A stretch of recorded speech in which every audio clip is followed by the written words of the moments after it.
how to use the sink. Take off the cover, and there's 2 places you can store it. Dip that lower end in here, slide it in. But sometimes you really need to access that electric panel for cooking, so the other option is right here underneath the passenger seat, right on top of these black. Oh, you know what? This has a bit of a bend. If you let it droop in the middle, it'll fit. Don't want to leave this during driving because it might fly out, so make sure you replace that. Also, we would prefer you to not use that as a cutting board. There's another one down there you can use.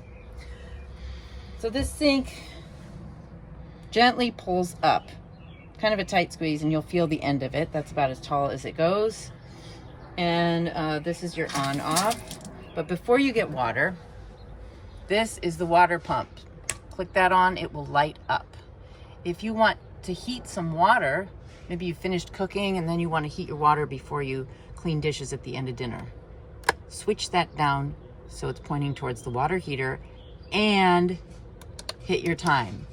If you want to eat for 30 minutes and then clean dishes, generally the water heater takes about 15 minutes to heat the water, 15 to 20. So leave it to 30, we suggest, because then it will stay hot while you're washing your dishes.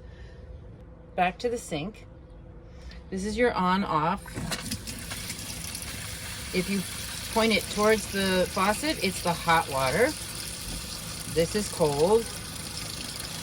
I remember that because this is generally easier to reach and you're going to use a lot more cold water.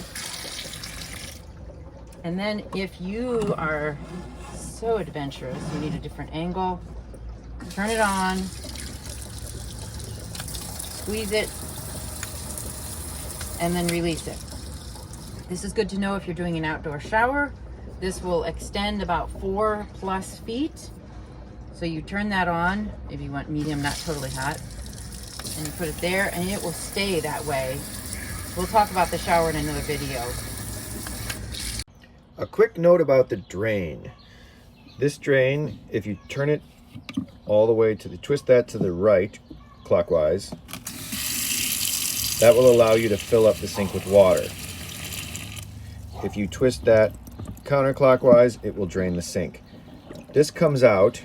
You have to keep this in here because if there's any particles that are bigger than these little holes in this, you need to throw those in the trash. If they go down into here, the pipes are not the size of the pipes at your home.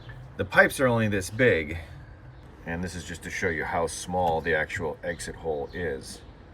So food chunks can easily get stuck in there. Please leave the strainer in.